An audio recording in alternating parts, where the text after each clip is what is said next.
Series की शुरुआत में हम कांग बिटना को देखते हैं चाकू मारते हुए बे जोयोंग को। फिर हमें 4 दिन पहले का दिखाते हैं जिसमें कांग बिटना कार से उतर रही होती है और पीछे से हान दाउन आ रहा होता है कैन पकड़ के। फिर वो दोनों एक पार्क में जाते हैं, वहाँ पर वो पीते हैं और बातें कर रहे होते हैं। हान दाउन कांग बिटना से बोलता है कि मैं अब आपके पीछे नहीं पड़ूंगा, अब मैं आपको अकेला छोड़ दूंगा। तो कांग बिटना पूछती है ऐसा क्यों?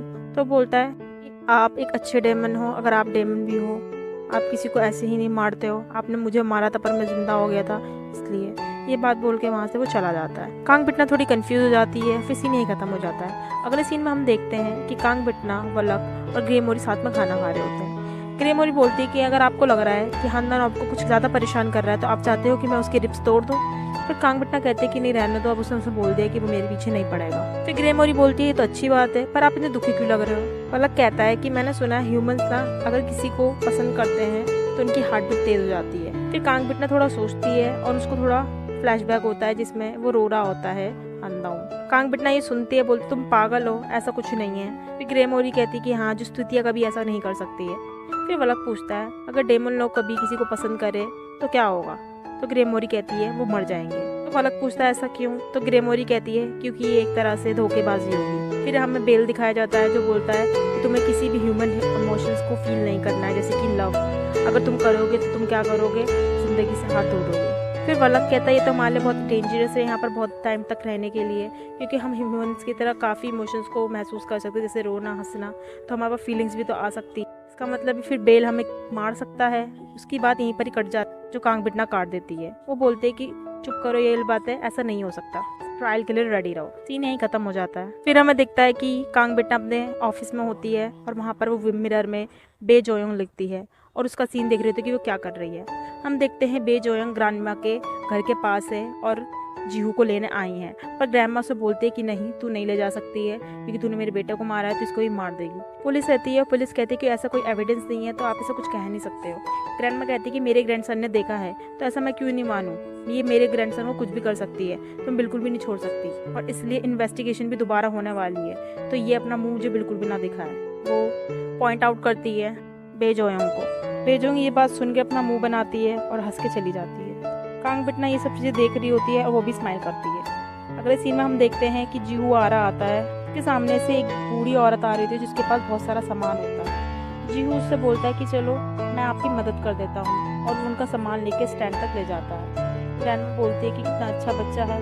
फिर वो उसे कुछ चीज़ पकड़ाती है, बोलती है कि ये चीज़ ना तुम सिर्फ इन्हीं को पिलाना जो मेरी तरह बूढ़े होते हैं, क्योंकि ये वही पी सकते हैं। तो वो बोलता है थैंक यू और वहाँ से चला जाता है। फिर हम देखते हैं कि जीहू अपने घर में होता है, अपनी ग्रैंडमा के पैर दबा रहा होता है।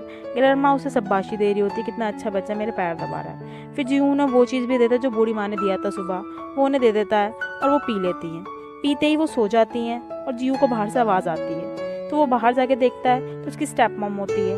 वो डर जाता है, जब भागने वाला ही होता है तभी उसकी स्टेप मॉम होती है तुम चाहते हो मैं तुम्हारी ग्रैंडमा को मार दूँ। तो जीहू काफ़ी डर जाता है। देखते हैं कि उसकी ग्रैंडमा सो चुकी है। फिर हम देखते हैं पुलिस स्टेशन का सीन जिसमें हानदाउन आता है और उसकी सिस्टर पूछती है कि जीहू का केस कैसा चल रहा है। तो हानदाउन बोल रहा है कि अभी हम इन्वेस्टिगेशन कर रहे हैं। तो उसकी सिस्टर बोलती है कि स्टे फोकस रहो और हर चीज़ को एंड तक फॉलो करना। फिर हम देखते हैं कि हानदाउन को कॉल आता है जिसमें से दूसरी तरफ से कोई आवाज़ नहीं आता है, एक अननोन नंबर होता है। वो उठाता है तो देखता है कि कोई दूसरी तरफ से नहीं बोल रहा है।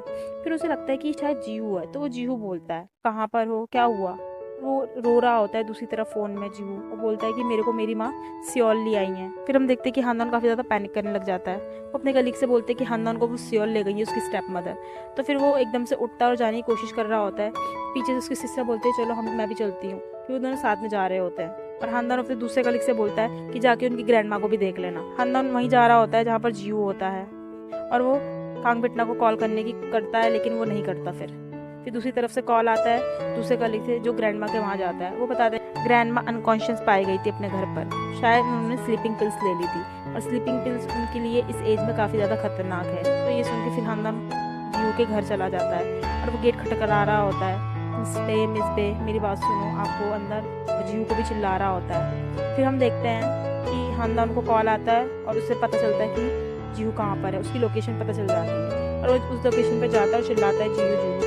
फिर हम देखते हैं कि जीहू उसको बुलाता है तो वो उसके पास चला जाता है और वो देखता है वो गीला है। तो वो फिर बाद में उसे कंफर्ट देने लगता है। जीहू हानदान को बताता है कि मेरी माँ ने मुझे फोर्स करके यहाँ ले आई थी और उन्होंने बाथटब भर के मुझे वहाँ पर डुबाने की कोशिश भी करी थी। फिर हमें फ्लैशबैक दिख रहा होता है जिसमें जीहू की माँ बोल रही थी तुमने झूठ बोला था, अब तुम्हें पनिशमेंट मिलेगी, तो अब दिखाओ तुम बाथटब में कितनी देर तक अपने सांस रोक सकते हो। और जीहू काफी ज्यादा डर रहा होता है। फिर हम देखते हैं कि बे जोयोंग के फोन में अननोन नंबर से कॉल आ रहा होता है। वो फोन उठाती है और दूसरी तरफ से आता है कि आप ही हो ना जिसने अपने हस्बैंड को डुबा के मारा था और अपने बेटे के साथ भी यही करने की कोशिश कर रहे हो।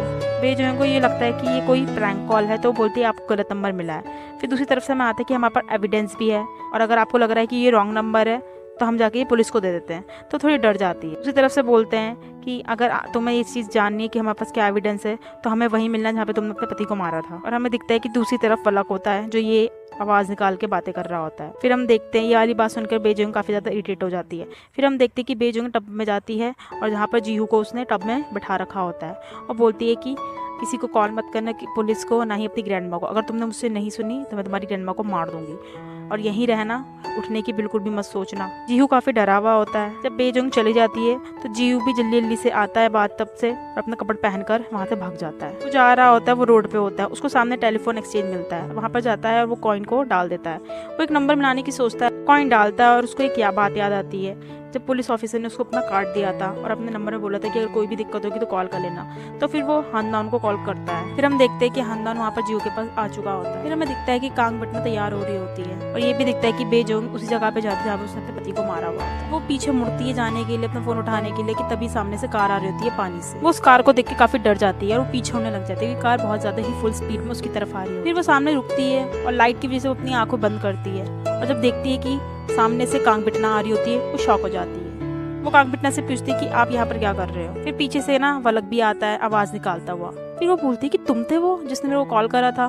तो वलक बोलता है हाँ मैं ही था वो, और वो हंसने लग जाता है। फिर कांग बटना उसे जाने के लिए बोल देती है। फिर कांग बटना अपना चाकू निकाल लेती है। ये देखकर वो डर जाती है बे जोयोंग और फिर वो कांग बटना पूछती है कि जीहू का है। वो बोलती है कि वो अपने घर पे सेफ है। कांग बटना ये सुनकर स्माइल करती है और फिर बोलती है जो झूठ बोलता है उसे पनिश होना जरूरी है, और वो अपना चाकू उठा के उसे मारने वाली होती है पर फिर वो अपनी चाकू को नीचे रख देती है। कांग बटना जाती है बे जोयोंग के पास और पूछती है क्या तुम एडमिट करती हो कि तुमने ही मर्डर करा था अपने हस्बैंड का, और ये भी पूछती है क्या तुम मानती हो कि जितने भी तुमने काम करा है वो बिल्कुल भी माफी लायक नहीं है। पर बे जोयोंग ये बातें बोलती है कि नहीं मैंने नहीं करा। तो कांग बटना उसको चाटा लगा दे। फिर बे जोयोंग चिल्लाने लगती है कि कौन से क्राइम, मैंने कोई क्राइम नहीं करा। फिर कांग बटना कहती है कि तुमने ही अपने हस्बैंड को मारा है, क्या तुम ये एडमिट करती हो। कांग बटना ये भी कहती है कि तुमने अपने हस्बैंड के सीट बेल्ट पे ग्लू लगा के उसे मार दिया, क्या तुम एडमिट करती हो कि तुमने उसे मारा है। पर बे जोयोंग चिल्लाती है और बोलती है कि नहीं मैंने ऐसा नहीं करा। तो कांग बटना उसे उठा के फेंक देती है और उसका गला पकड़ के उसे उठा देती है। फिर वो पूछती है कि तुमने एडमिट करा है नहीं करा है, चलो अगर तुम नहीं मानती हो तो चलो यही चीज़ अब तुम भी एक्सपीरियंस करो, और फिर उसे फेंकती है। फिर बे जोयोंग देखती है कि वो कार के अंदर है और उसकी सीट बेल्ट भी खुल नहीं रही है और पानी बढ़ता जा रहा है। बाहर के साथ कांग बटना होती है जो देख रही होती है और बे जोयोंग उससे बोल रही होती है कि मेरी हेल्प करो मेरी हेल्प करो, पर कांग बटना उसकी हेल्प नहीं करती है और बल्कि ऊपर का जो खिड़की खुली होती है उसे ही बंद कर देती है। बे जोयोंग चिल्लाने लग जाती है कि मेरी हेल्प करो। अपने सीट बेल्ट को खोल तो लेती है पर पानी काफ़ी ज़्यादा भर जाता है। वो उसमें जब अपना हाथ मार रही होती है और खिड़की पे बहुत तेज़ की हाथ मारती है, खिड़की नहीं खुलती, तो वो काफ़ी ज़्यादा घबरा जाती है और चिल्लाने लगती है। फिर हमें सीन दिखाया जाता है जब उसके हस्बैंड का भी यही हो रहा होता है। हम उसका सीन दिखाते हैं जब वो खिड़की में हाथ मार रही है और उसके हस्बैंड का भी, और जब उसकी सांस रुक जाती है। फिर हम देखते हैं कि बे जोयोंग अपनी एकदम से आंखें खोलती है, कांग बटना सामने होती है, उसके पैर पड़ जाती है और बोलती है कि हाँ मैंने ही मारा था उसे। फिर कांग बटना कहती है कि तुमने अपने प्रीवियस हस्बैंड को भी तो मारा था। फिर बे जोयोंग एकदम से उठ जाती है और बोलती है कि अगर मैं तुम्हें सच बता दी कि तुम्हें जाने दोगी।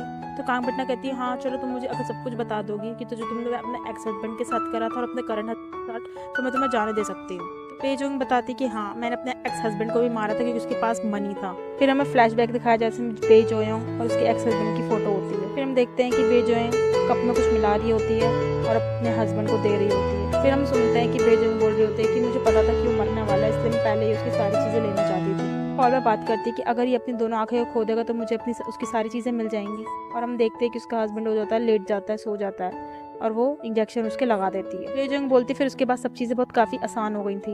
वो बताते हैं कि उसके एक्स हस्बैंड को हाइकिंग का काफ़ी शौक होता है, तो वो हाइकिंग के लिए जाते हैं। उसे रोकती है और उसकी आंखें खराब हो चुकी होती है, बोलती चलो मैं तुम्हारी फोटो खींचती हूँ। जब वो उसकी फोटो खींच ही रही होती है तो एकदम से नाटक करती कि ओ मेरा फ़ोन गिर गया, तो वो आगे की तरफ बढ़ता है। वो बोलती कि मैंने बस क्या लिया, ये चांस लिया और उसको धक्का दे दिया और किसी को लगता भी नहीं कि मैं झूठ बोली क्योंकि मैं एक स्कूल टीचर थी। फिर हमें दिखता है कि वो फ़ोन करती है पुलिस को और बोलती है कि मेरे हस्बैंड क्लिफ से गिर गए हैं तो प्लीज़ आ जाओ, और वो हंसती है। फ्लैशबैक यहीं ख़त्म हो जाता है। फिर कांगबिटना पूछे तभी तुम्हें वो अपार्टमेंट मिला था कि हाँ वो इतना कुछ खास नहीं था, वो छोटी ही रकम थी। तो कांगबिटना पूछती है चलिए ये बताओ तुम जीहू क्यों बचा रही थी, लेकिन मुझे अपने हस्बैंड के लिए बुरा लगता है। ये बात सुन के कांगबिटना काफ़ी ज़्यादा ट्रिगर कर जाती है, उसको काफ़ी बुरी तरह मारने लगती है, उसके घूसे मारती है। कांगबिटना बोलती है कि तुम उसे ड्रॉन कर रही थी बाथटब में और तकिए से मारने की कोशिश कर रही थी, ये जब से तुम क्यों कर रही थी। तो बेजोइंग बोलती है बस मैं मजाक कर रही थी, मैं बस खेलना चाहती थी। तो फिर कांगबिटना बोलती है चलो अब मैं भी तुम्हारे साथ खेलूंगी। वो उसे बहुत मारती है। फिर कांगबिटना पूछे तभी तुम्हें वो अपार्टमेंट मिला था, तो बेजोइंग बोलती है हाँ वो इतना कुछ खास नहीं था, वो छोटी ही रकम थी। कांगबिटना कहती है चलो मैं तुम्हें जाने देती हूँ, और वो अपनी आंखें दिखाती है। कांगबिटना कहती है कि अब तुम वो सारी चीज़ें एक्सपीरियंस करोगी तुमने लोगों के साथ करा था, थोड़ी चीज़ तो एक्सपीरियंस कर ली, अब पूरी दूसरी चीज़ों भी करो।